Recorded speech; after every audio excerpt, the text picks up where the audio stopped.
तो चलिए आज की क्लास में क्लास 11वीं का गणित प्रश्नावली 2.1 को सॉल्व करेंगे। इससे पहले वाले सारे प्रश्नावली को हमने सॉल्व कर लिया है और यदि आपने क्लास को नहीं देखा है तो जाइए और प्लेलिस्ट चेक करिए, वहाँ पर सारे प्रश्नावली को करा दिए हैं। ठीक है।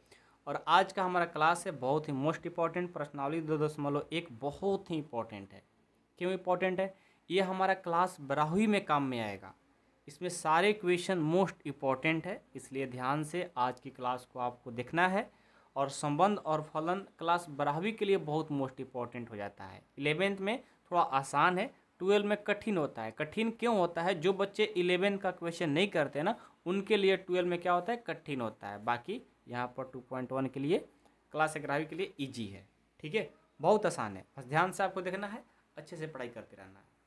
प्रश्नावली 2.1 का पहला प्रश्न है, यदि x/3 + 1, y-2/3 = 5/3, 1/3 तो x तथा y ज्ञात कीजिए। यहाँ से ये कंडीशन दिया गया है, आपको x y का मान ज्ञात करना है। बहुत ही आसान है, ध्यान से देखिएगा। आइए पहला प्रश्न को सॉल्व करते हैं। पहला प्रश्न है, सबसे पहले देखिए हमें दिया क्या है। तो x/3 + 1, y-2/3 का इक्वल दिया है 5/3, 1/3। इसका मतलब है कि x/3 + 1 इसके इक्वल होगा, y-2/3 इसके इक्वल होगा। दोनों को पहले इक्वल करना होगा। ठीक है, आइए इसको इक्वल करते हैं। सबसे पहले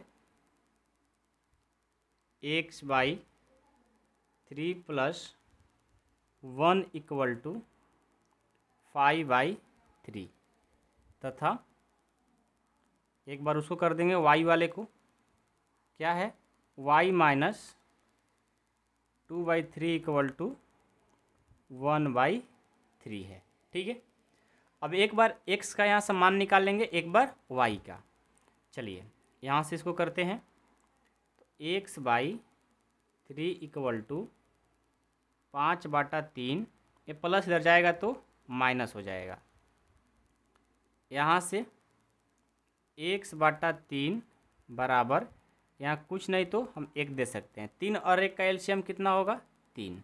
इसको भाग देंगे एक बार में 1 और 5 से करेंगे 5, माइनस इसको भाग देंगे 3 बार में 3 और 1 से करेंगे 3। ठीक है, यहाँ से देखिए x/3 बराबर 5 में से 3 जाएगा 2 और नीचे 3 है।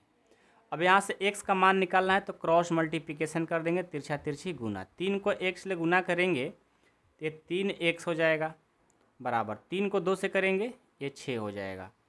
यहाँ से देखिए x बराबर करेंगे तो 6, ये गुना कर इधर जाएगा तो भाग कर देगा, तो 3 दूना 6, हमारा x का जो मान आ गया 2 आ गया। ठीक है, अब यहाँ से y का मान निकालना होगा। सबसे पहले क्या करेंगे, y बराबर क्या है, 1/3, और ये माइनस है, बराबर के साइड जाएगा तो प्लस हो जाएगा। ठीक है, अब देखिए y बराबर 3 और 3 का एलसीएम कितना होगा, 3। इसको भाग देंगे एक बार में 1 और 1 से करेंगे 1, प्लस इसको भाग देंगे एक बार में 1 और 2 से करेंगे 2। यहाँ से हो गया y बराबर ऊपर 3 नीचे 3, 3 को 3 से भाग देंगे एक बार में कट जाएगा, तो हमारा y का मान 1 आ गया। तो लास्ट में लिखेंगे अतः x बराबर 2 तथा y बराबर 1, ये हमारा आंसर। यही हमसे पूछा गया था कि x और y का मान बताइए। अब दूसरा प्रश्न है, यदि समुच्चय A में 3 अवयव हैं तथा समुच्चय B में 3, 4, 5, तो A क्रॉस B में अवयव की संख्या ज्ञात कीजिए। बहुत आसान है, देखिए प्रश्न संख्या दूसरा। ठीक है, दूसरा का सॉल्यूशन देखते हैं।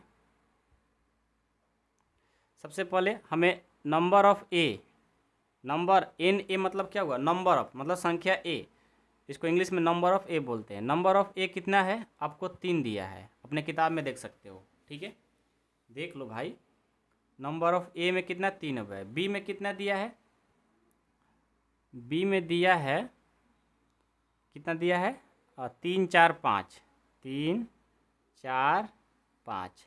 यानी हमारा नंबर ऑफ बी कितना, 1 2 3 दिया, इसमें भी कितना दिया है, नंबर ऑफ बी हमारा 3 दिया है। ठीक है, अब देखो हमसे बोला गया है, क्या बोला गया है भाई, कि ए क्रॉस बी बताइए, यानी number of A cross B बताना है, यानी ए क्रॉस बी में कितना संख्या है ये बताना है। तो इसको हम ऐसे लिखेंगे, नंबर ऑफ ए गुना बी बराबर, इसका फार्मूला हो जाएगा नंबर ऑफ ए गुना नंबर ऑफ बी। थोड़ा इंग्लिश में इसको सीखना पड़ता है, समझ गए। तो ये हो गया फार्मूला, और हम ये निकालना है तो लिखेंगे number of A cross B equal to, number of A कितना है भाई 3, नंबर ऑफ बी कितना है भाई 3, तो number of A cross B का मान हो जाएगा 3 का 9। ये हमारा आंसर। ठीक है, समझ में आ गया। तो प्रश्न संख्या 2 भी हमारा कंप्लीट होता है, और मैं उम्मीद करता हूँ कि आप लोगों को समझ में भी आ रहा होगा। ठीक है, आइए आगे देखते हैं प्रश्न संख्या 3। एक बार ध्यान से पढ़िए। यदि g बराबर 7 8 और h बराबर 5 4 2 है तो g गुना h और h गुना g ज्ञात कीजिए। मतलब गुना नहीं है, क्रॉस मल्टी है, क्या बोलते हैं, हाँ क्रॉस बोलते हैं इसको। ठीक है, ये हमें क्रॉस प्रोडक्ट बताना है। प्रश्न संख्या 3 का सॉल्यूशन, सबसे पहले उसमें दिया क्या है उस बात को लिखेंगे। हमें g दिया है, g क्या दिया है 7,8, और h भी दिया है, h क्या दिया है 5 4 2। तो आपसे पूछा गया है कि आप g गुना h बताइए क्या होगा, g गुना h, यानी क्रॉस प्रोडक्ट कैसे करते हैं भाई। सबसे पहले g का मान लिखेंगे 7 8, क्रॉस h का मान है 5 4 2। यहाँ से g क्रॉस h का मान हो जाएगा, देखो ध्यान से देखना, सबसे पहले क्या करते हैं, इस 7 को 5 से गुना कराएंगे, तो ये हो जाएगा 7,5, यानी कि 7 5 35 नहीं, क्रॉस प्रोडक्ट में ऐसे होता है भाई। ठीक है, फिर 7 को 4 से कराएंगे, 7,4, फिर 7 को 2 से कराएंगे, 7,2 हो गया। फिर 8 को 5 से कराएंगे, 8,5, फिर 8 को 4 से कराएंगे, 8,4, फिर 8 को 2 से कराएंगे, 8,2। ये होता है क्रॉस प्रोडक्ट, मैंने थ्योरी में इसको पढ़ा रखा है। ठीक है, अब ये हो गया। अब हमें h गुना g बताना है, h गुना g। तो h का मान है 5 4 2, और g क्या है 7 8। तो यहाँ से h गुना g हो जाएगा हमारा, 5 को 7 से करेंगे 5,7, ठीक है, फिर 5 को 8 से करेंगे 5,8, ठीक है, फिर 4 को 7 से करेंगे 4 7, 4 को 8 से करेंगे 4 8, फिर 2 को 7 से करेंगे 2 7, फिर 2 को 8 से करेंगे 2 8। ये हो गया, ये हो गया g गुना h, और ये हो गया h गुना g। समझ में आ गया, कोई दिक्कत। चलिए अब 4 नंबर देखते हैं। 4 नंबर क्या है प्रश्न, 4 नंबर है कि बताइए कि निम्नलिखित कथनों में से प्रत्येक कथन सत्य अथवा असत्य है। यदि कथन असत्य है तो दिए कथन को सही बनाकर लिखना है। पहला प्रश्न है कि P बराबर mn और Q बराबर nm, तो PQ क्या इतना होगा। आइए चौथा का पहला प्रश्न, ठीक है, इसका सॉल्यूशन करते हैं। तो सबसे पहले ना हमें P का मान दिया गया है, क्या है m, n है, और Q भी दिया है n, m। तो जब ये आपके किताब में, ठीक है ना, आपके क्वेश्चन में जब ये P क्रॉस Q किया है तो इसका आंसर आपको गिवन है। क्या गिवन है भाई, कि इसका आंसर होगा कि mn और nm। ये बोल रहा है कि बस इतना ही आंसर होगा। अब बताओ ये सही है गलत है। हम कैसे सही है गलत बताएंगे भाई, जब हम PQ को खुद से एक बार मल्टीपल करेंगे तो, ठीक है।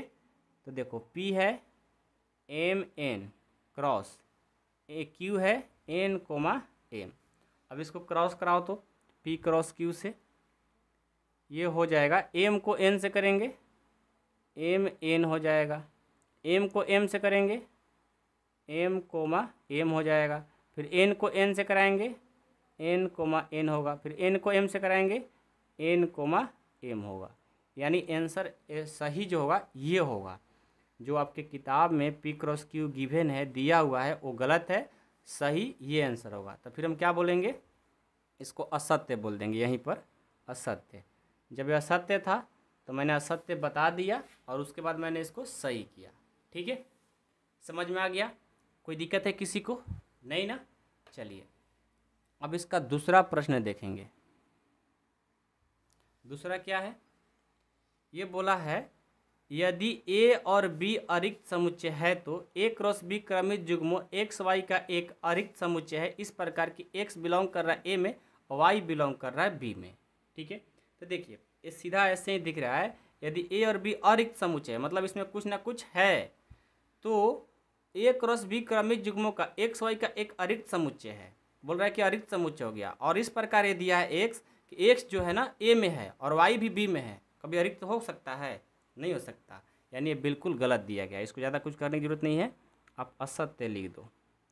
ठीक है, क्योंकि उसमें कुछ ना कुछ मिलेगा। इसको बनाने को आप कहोगे सर इसको क्यों नहीं सॉल्व करके दिखाए, तो सॉल्व करने की जरूरत ही नहीं, क्योंकि इसमें कोई अलग से कोई नंबर दिया नहीं है, गिवन नहीं है, ए बी का कोई मान नहीं दिया है, तो मैंने इसको कुछ बनाया नहीं, बस असत्य लिख देंगे। ठीक है, समझ में आ गया? चलिए तीसरा देखिए, यदि ए बराबर 1 2 बी बराबर 3 4 तो A cross B intersection phi equal to phi. आइए देखते हैं। सबसे पहले हमें क्या क्या दिया है उसको लिखेंगे। ए का मान हमें दिया है 1 2 और बी का भी मान 3 4 दिया है। ठीक है, हमें निकालने के लिए बोल दिया कि A cross B intersection phi equal to phi, ऐसा होगा। आइए चेक करते हैं। ए का मान जो है ना 1 2 है, 1 2 क्रॉस बी का मान है 3 4 इंटरसेक्शन फाई। अब देखो यहाँ से 1 2 इन दोनों में क्या मिलेगा, कुछ नहीं तो फाई मिलेगा, तो मैंने यहाँ से ला दिया फाई। अब 1 और 2 और फाई से जब मल्टीपल करोगे तो क्या मिलता है भाई, फाई ही मिलता है। यानी हमारा ये जो गिवन है ये बिल्कुल सत्य गिवन है, कुछ करने की जरूरत नहीं है, ये सत्य दिया है, सही है, सही बनाया है। क्योंकि हम जानते हैं कि 3 4 को इंटरसेक्शन करेंगे फाई के साथ तो कुछ नहीं मिलेगा तो फाई मिलेगा, और फाई में किसी भी नंबर से गुना कराओगे तो हमेशा फाई ही मिलने वाला है। ठीक है, समझ में आ गया? चलिए तो प्रश्न संख्या 4 हमारा कंप्लीट होता है। अब हम 5 देखेंगे। 5 क्या है, यदि a बराबर -1, तो a क्रॉस a ज्ञात कीजिए। आइए ये भी प्रश्न आसान है, और इस प्रश्न को बनाने में ना बहुत सारे बच्चों को कन्फ्यूजन में पड़े रहते हैं कि सर कैसे बनेगा, मेरे से नहीं बनता, मैं भूल जाता हूँ। आज नहीं भूलोगे, ठीक है, मैं एक ऐसा मेथड ही बताने जा रहा हूँ। हमें ट्रिपल ए का क्रॉस निकालना है, तो ए तो दिया है -1, 1। ठीक है, अब ट्रिपल ए का क्रॉस कैसे निकाल सकते हो, बहुत आसान है। सबसे पहले ना आप ए क्रॉस ए निकालो, ये तो निकालना आता है सबको। -1, 1 क्रॉस -1, 1 ये निकालो तो ए क्रॉस ए हो जाएगा। सबसे पहले देखो -1 को -1 के साथ करेंगे तो -1, -1, -1 को 1 के साथ करेंगे -1, 1, फिर 1 को -1 के साथ करेंगे 1, -1, फिर 1 को 1 के साथ करेंगे 1, 1। ये हो गया, यानी हमारा ए क्रॉस ए निकल गया। अब देखो आप क्या करो, बहुत ही सिंपल तरीका है, आपको निकालना है ए क्रॉस ए। तो आप इस टोटल को ना ए लेट कर लो, इसको बी, इसको सी, इसको डी, मतलब इसका नाम ए दे दिया, इसका नाम बी, इसका नाम सी, इसका नाम डी। अब देखो, अब आपको ए क्रॉस ए जो आ गया, आपने इसको सिर्फ लेट किया है, माना है, क्या आया ए बी सी डी, यानी ए क्रॉस ए आ गया। आपको निकालना है मेरे भाई ए क्रॉस ए निकालना है, ये चीज़ निकालना है। तो देखो क्या करो, ए का मान आपको पता है ऊपर में -1, 1 क्रॉस, अब यहाँ से ए क्रॉस ए भी पता है, ए बी सी डी हो गया। अब इसका क्रॉस प्रोडक्ट कर दो, ए क्रॉस ए क्रॉस ए, देखो क्या होगा। -1 को ए के साथ करेंगे -1 कोमा ए, -1 को बी के साथ करेंगे -1 कोमा बी, -1 को सी के साथ करेंगे -1 कोमा सी, -1 को डी के साथ करेंगे -1 कोमा डी। हो गया। चलिए आगे बढ़ते हैं। 1 को ए के साथ करेंगे 1 कोमा ए, 1 को बी के साथ करेंगे 1 कोमा बी, फिर 1 को सी के साथ करेंगे, फिर 1 को डी के साथ कर देंगे। ठीक है। अब देखो ये तो हो गया। अब आपको सर इतना पर हो गया? नहीं, अभी थोड़ा सा बाकी है, थोड़ा ध्यान दे दो। देखो -1 का -1 ए है ना, ए का मान आप क्या माने थे? -1 अब दे दो, अब सबका मान भर देना है, बस हो गया। ये -1 है, अब बी का मान क्या है? -1 कोमा 1, हो गया। -1 सी का मान क्या है? 1 कोमा -1, अब देते जाओ। -1 डी का मान क्या है? 1 कोमा 1, हो गया। चलिए अब 1 ए का मान क्या है? -1 कोमा -1, देते जाओ। 1 कोमा बी है तो 1 बी का मान है -1 कोमा 1। अब देखो 1 सी का मान क्या है? 1 कोमा -1। अब देखो 1 कोमा डी, डी का मान है 1 कोमा 1, हो गया।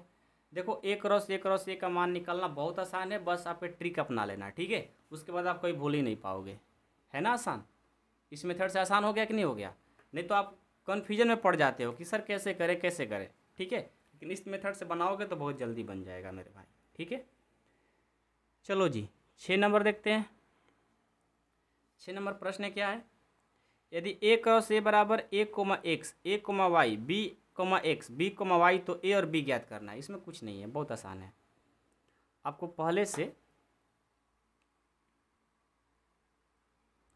पहले से ए क्रॉस बी गिवन है, यानी दिया है। क्या दिया है? A comma X, A comma Y, B comma X, B comma Y, ये चीज़ दिया हुआ है। हमें ए बी निकालना है। देखो बहुत आसान है। ए का मान कैसे निकलेगा भाई? पहले वाला ए, देखो ए यहाँ भी है ए यहाँ भी है तो दोनों को लिखेंगे, बी यहाँ भी है बी यहाँ भी है तो दोनों को लिखेंगे। लेकिन आपको पता है कि एक चीज़ को 2 बार नहीं लिख सकते हो रोस्टर फॉर्म में, तो 2 गो ए है ना, उसको 1 बार लिखेंगे, 2 बी है तो उसको बी 1 बार लिखेंगे। तो ए का मान हमारा ए कोमा बी हो गया। अब बी निकालना है। बी के लिए क्या करेंगे? एक्स वाई लिखेंगे, एक्स वाई हमने लिख दिया। तो बी का मान क्या हो जाएगा भाई? डबल एक्स है सिंगल एक्स, डबल वाई है तो सिंगल वाई। ये हमारा बी हो गया, ये हमारा ए हो गया। समझ में आया? बहुत ही आसान है, बहुत ही आसान, बस ध्यान से बनाओगे तो। ठीक है, तो प्रश्न संख्या 6 भी हमारा कंप्लीट होता है। अब हम प्रश्न संख्या 7 को देखेंगे। 7 क्या है? ध्यान दीजिएगा, 7 भी आसान है, ऐसा नहीं कि बहुत कठिन है। ठीक है, बस आपको ध्यान से बनाना है मेरे भाई।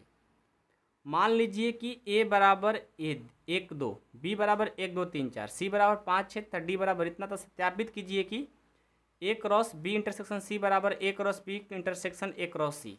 ये भी आसान है, ऐसा प्रश्न आप लोग पहले भी बनाए हो। ठीक है, प्रश्न संख्या 7 आपको क्या प्रूफ करना है कि A cross B intersection C बराबर होना चाहिए A cross B intersection A cross C के।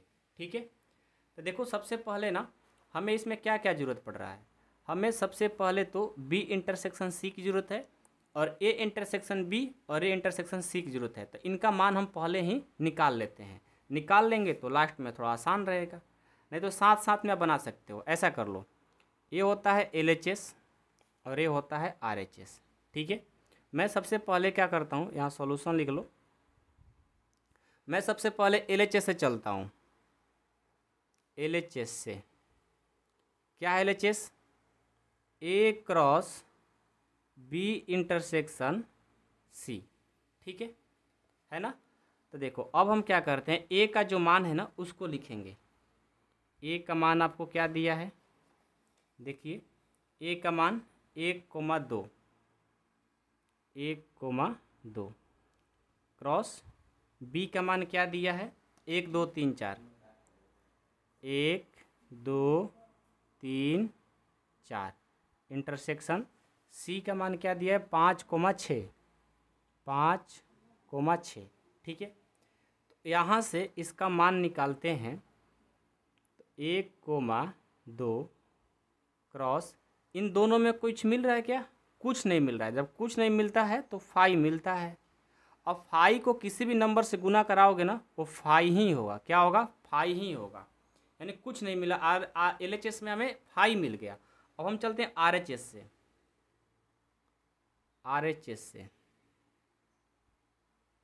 RHS क्या है?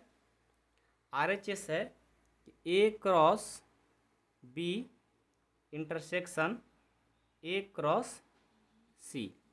तो सबसे पहले A का मान देंगे। A का मान क्या है? 1 2 क्रॉस B का मान है 1 2 3 4। बड़ा ब्रैकेट लगा देंगे और यहाँ से इंटरसेक्शन। अब A का मान देखेंगे क्या है? A है 1 2 क्रॉस C कितना है? 5 6, 5 6। अब इसको निकालो। बहुत सिंपल है।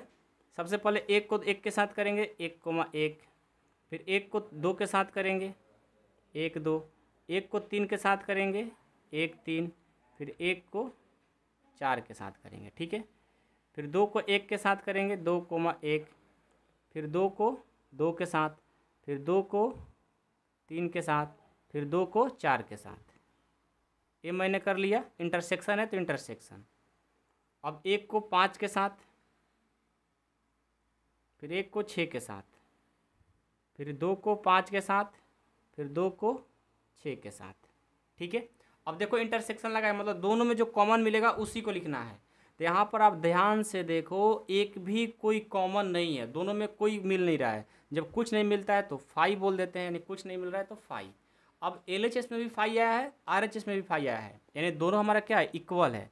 तो मैं लास्ट में लिख सकता हूँ कि LHS इक्वल टू RHS, यानी ये प्रूफ हो गया। ठीक है, दोनों में हमारा 5 ही मिला है। अब चलो इसका, ये तो 7 नंबर का फर्स्ट क्वेश्चन था, इसमें सेकंड भी है।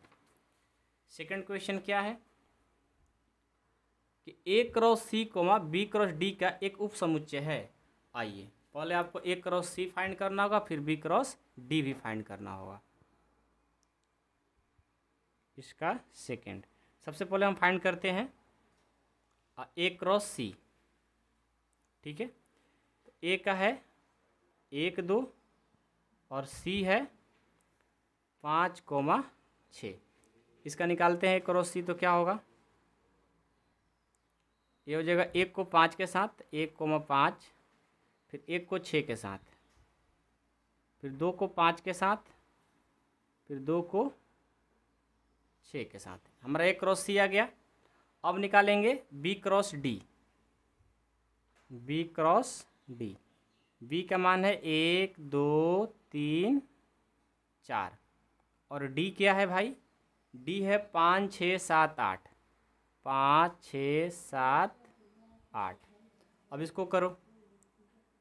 B क्रॉस D बराबर, सबसे पहले 1 को 5 के साथ करेंगे, फिर 1 को 6 के साथ करेंगे, फिर 1 को 7 के साथ करेंगे, फिर 1 को 8 के साथ करेंगे, फिर 2 को 5 के साथ, फिर 2 को 6 के साथ, फिर 2 को 7 के साथ, फिर 2 को 8 के साथ, फिर 3 को 5 के साथ, फिर 3 को 6 के साथ, फिर 3 को 7 के साथ, फिर 3 को 8 के साथ, फिर 4 को 5 के साथ, फिर 4 को 6 के साथ, फिर 4 को 7 के साथ, फिर 4 को 8 के साथ। मैंने कर लिया, यानी B क्रॉस D भी आ गया। अब देखो उप समुच्चय, उप समुच्चय किसको बोलते हैं भाई? यानी ये पूरा जो A क्रॉस C है ये पूरा का पूरा B क्रॉस D में आ रहा है क्या? 1 5 इसमें मिल रहा है, 1 6 भी, 2 5 भी, 2 6 भी, यानी पूरा का पूरा मिल रहा है, तो मैं बोल सकता हूँ कहाँ पर है। अतः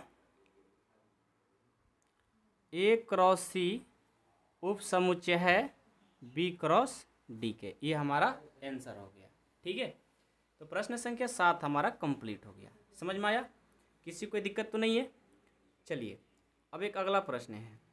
मान लीजिए कि ए बराबर 1 2 और बी बराबर 3 4, तो ए क्रॉस बी लिखिए और ए क्रॉस बी के कितने उप समुच्चय होंगे उनकी सूची भी बनाइए। आइए, ये भी प्रश्न बहुत आसान है, ध्यान से देखना होगा। ठीक है, 8 जो प्रश्न है ना, इसमें सारे बच्चे कन्फ्यूजन में पड़े रहते हैं, लेकिन हम आपको थोड़ा सा टाइम लेंगे, लेकिन अच्छे से समझाएंगे और हमेशा के लिए आपको याद हो जाएगा, यानी याद नहीं होगा, समझ में आ जाएगा। ठीक है, सबसे पहले देखिए ए का मान जो दिया है ना उसको लिखेंगे। ए का मान दिया है 1,2 और बी का भी मान दिया है, बी का मान है 3 4। ठीक है, तो सबसे पहले आपको इसमें ए क्रॉस बी लिखना है, तो हम लिख लेते हैं ए क्रॉस बी बराबर ए कितना है 1 2 क्रॉस बी कितना है 3,4। ठीक है, तो यहाँ से ए क्रॉस बी हो जाएगा 1 को 3 के साथ। ठीक है, फिर 1 को 4 के साथ, एक बार 2 को 3 के साथ और एक बार 2 को 4 के साथ। ठीक है, हमारा ए क्रॉस बी फाइंड हो गया, निकल गया। ठीक है, अब आपको क्या करना है, ये बोला है कि इनका सभी उप समुच्चय लिखना है। देखिए ए क्रॉस बी में कितने उप समुच्चय होंगे सबको लिखना है। तब पहले इसमें सदस्यों की संख्या 1 2 3 4 दिया है, कितना दिया है 4, तो लिखेंगे ए क्रॉस बी से अवयवों की संख्या, अवयवों की संख्या कितना है 4 है। ठीक है, तो यहाँ से हम क्या करेंगे, यहाँ से उप समुच्चयों की संख्या निकाल देंगे। उप समुच्चयों की, उप समुच्चयों की संख्या कितना होगा 2 के पावर n, यानी ये हो जाएगा 2 के पावर 4। 2 के पावर 4 मतलब 16, कितना होगा 16। उप समुच्चयों की संख्या जो इससे बनेगा 16 बनेगा। अब कैसे बनेगा, कैसे लिखकर दिखाओगे, तो आइए, बहुत ही आसान है लिखना। ठीक है ना, सबसे पहले देखो लिखेंगे, सबसे पहले तो किसी भी उप समुच्चय लिखते समय हम 5 लिखते हैं, क्योंकि 5 सब में आता है। ठीक है, अब सिंगल सिंगल सबको लिखेंगे, तो सिंगल सिंगल में 1 3 आ जाएगा, 1 4 आ जाएगा, 2 3 आ जाएगा, 2 4 आ जाएगा। अब 2 2 को मिलाकर लिखेंगे, तो एक बार इसके साथ मिलाकर लिखेंगे, तो ये हो जाएगा 1 3 1 4। फिर इनको इनके साथ मिलाकर लिखेंगे, तो ये हो जाएगा 1 4 2 3। फिर इनको इनके साथ 2 3 2 4। ठीक है, इनको इनके साथ, इनको इनके साथ, इनको इनके साथ मिलाकर लिख दिए। अब देखिए, अब आपको क्या करना होगा, इनको इनके साथ लिखना होगा, एक बार इसके साथ लिखना होगा, क्योंकि इसको इसके साथ लिख दिए तो इनको इनके साथ भी लिखना पड़ेगा। तो लिखेंगे 1 3 2 3। अब इनको इनके साथ हो गया है ना, नहीं इसको इसके साथ नहीं हुआ है, 1 3 2 4 नहीं हुआ है, 1 3 2 4। ठीक है, 1 3 2 4 भी हो गया। अब चलिए, अब सब तो मिलाकर लिख दिए, कितना हुआ 1 2 3 4 5 6 7 8 9 10। ठीक है, 10 हुआ ना। अभी एक बज रहा है, क्योंकि हमने 1 3 2 4 लिख लिया, 1 3 2 3 लिख लिया है, 1 4 2 4 लिखेंगे, क्योंकि इसको भी बाकी है 1 4 1 4 2 4 को भी मैंने लिख दिया। ठीक है, दो दो को मिला करके लिख दिए। अब 3 3 को मिलाकर लिखेंगे एक बार, इनको तीनों के एक साथ हो जाएगा 1 3 1 4 2 3 2 4, नहीं 2 4 नहीं आएगा, सिर्फ यहाँ तक आएगा 2 3 तक। अब इन तीनों को मिलाकर लिखेंगे तो ये हो जाएगा 1 4 2 3 2 4। ठीक है, अब देखो इसको मिलाकर लिख दिए। अब क्या करेंगे, इसको, इनको और इनको साथ में लिख लेंगे। ये हो जाएगा 1 3 2 4 2 3 ना, 2 3 2 4 हो गया। इसको मिलाकर लिख दिए और ये तो हो ही गया है। अब एक लास्ट में चारों को मिलाकर के लिख देंगे 1 3 1 4 2 3 2 4, यानी 16 हो गया। अब गिन सकते हो 1 1 2 3 4 5 6 7 8 9 10 11 12 13 14 15 16। ठीक है, ये हमारा 16 था, 16 हो गया। ठीक है, लिखने आएगा ना सबको, सबको लिखने आना चाहिए मेरे भाई, नहीं तो फिर दिक्कत होगा। ठीक है ना, ये कंसेप्ट आपको उपसमुच्चय नहीं लिखने आया होगा, सिर्फ आप कमेंट कर देना, फिर से एक उपसमुच्चय लिखने का तरीका आपको अलग से वीडियो बना दूंगा, बस आप बता देना कमेंट बॉक्स में। ठीक है, चलिए 8 नंबर हो गया। अब 9 नंबर देखते हैं। 9 नंबर प्रश्न क्या है हमारा? 9 नंबर प्रश्न देख लीजिए कि मान लीजिए कि ए और बी दो समुच्चय है जहाँ एन ए बराबर 3 और एन बी बराबर 2। यदि x1 एक y2 z1 ए क्रॉस बी में है तो ए और बी को ज्ञात कीजिए जहाँ x y और z भिन्न भिन्न अवयव हैं। आइए इस प्रश्न को बनाते हैं। सबसे पहले हमें क्वेश्चन नंबर यहाँ पर 9 लिख देंगे। क्या दिया है? हमें दिया है 3 और 2। एन ए में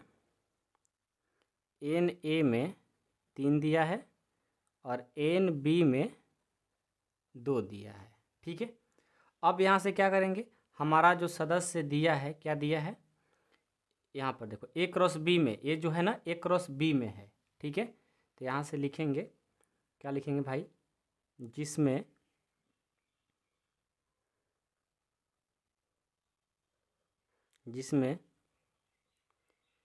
ए क्रॉस बी के सदस्य,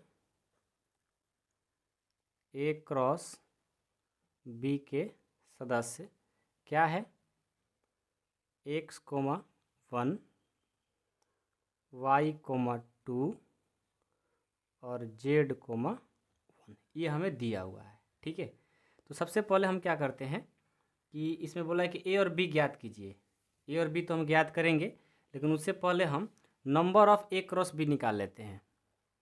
number of A cross B क्या हो जाएगा, ये 3 है और ये 2 है, ये हो जाएगा 6। ठीक है, अब चलिए यहाँ हम ए का मान निकालने के बाद कहा गया है, तो ए का मान निकाल लेते हैं। फर्स्ट ए होगा, एक्स वाई जेड हो जाएगा ए का मान। बी कौन होगा भाई, सेकंड वाला, 1 2 1, यानी 1 2 1 का मतलब हुआ 1 2 बार आया है तो उसको हम 1 को एक ही बार लिखें, 2 को 1 2 बार है तो उसको एक ही बार लिखेंगे। ठीक है, अब चलिए, अब हमें ए क्रॉस बी निकालना है भाई, तो ए क्रॉस बी निकाल कर देखते हैं। ए क्रॉस बी, ए का मान है 1 2, सॉरी क्या है, ए क्रॉस बी निकालने के लिए हमें ए क्रॉस बी निकालने के लिए ए का मान है एक्स वाई जेड और इसका है 1 2, तो ए क्रॉस बी का मान हो जाएगा एक्स को 1 के साथ, फिर एक्स को 2 के साथ, फिर वाई को 1 के साथ, फिर वाई को 2 के साथ, फिर जेड को 1 के साथ, फिर जेड को 2 के साथ। ये हो गया, समझ गए। अब देखिए, अब हमारी बात कहाँ पर आएगी, यहाँ पर बोला है तो ए और बी ज्ञात कीजिए जहाँ एक्स वाई जेड भिन्न भिन्न अवयव हैं। मतलब इनका भिन्न भिन्न अवयव मतलब क्या होना चाहिए, ये जो पहले से सदस्य दिया गया है उनको, उस सदस्य को हटा करके आपको लिखना है। ठीक है, तो यहाँ पर हमारा 1 2 2 3 4 5 6 सदस्य आया है और पहले से सदस्य दिया गया है, तो इसमें से इसको घटाएंगे तो शेष सदस्य क्या आएगा, शेष सदस्य जो बचेगा। अब x1 है तो इसको नहीं लिखेंगे, y2 है तो इसको भी नहीं लिखेंगे, z1 है तो नहीं लिखेंगे, बच क्या आएगा भाई, x2 बच जाएगा और y1 बच जाएगा और z2 बच जाएगा, यही तो बचेगा। शेष सदस्य हमारा ये हो जाएगा। ठीक है, समझ में आया। जस्ट ऐसे ही 10 नंबर है। कार्तीय गुणन a क्रॉस a में 9 अव्यय हैं जिसमें -1 1 तथा 0 1 है, तो सदस्य समुच्चय a ज्ञात कीजिए तथा a क्रॉस a का शेष अव्यय भी ज्ञात कीजिए।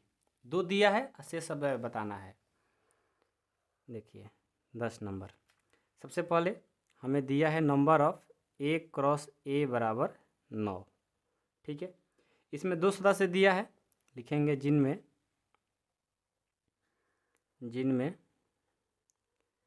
2 सदस्य क्या है, -1, 0 एवं 0, 1।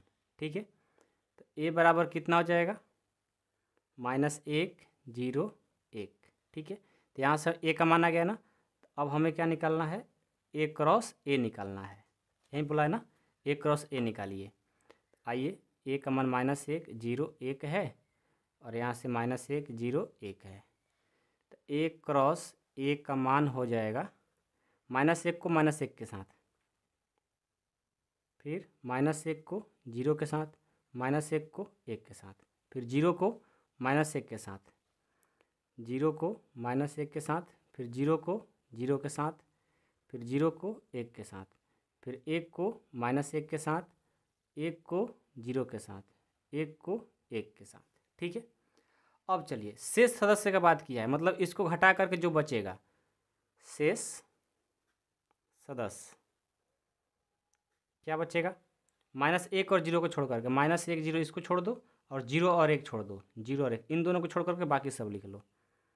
-1 -1 -1 1 0 -1 0 0 इसको छोड़ देंगे, 1 -1 1 0 1 1, ये हमारा शेष सदस्य हो गया। समझ में आया। तो इसी के साथ हमारा प्रश्नावली कंप्लीट होता है। मैं उम्मीद करता हूँ कि आप लोग का प्रश्नावली 2.1 कंप्लीट हो गया होगा। कोई डाउट कोई प्रॉब्लम हो आप कमेंट बॉक्स में बता सकते हो। Thank you so much.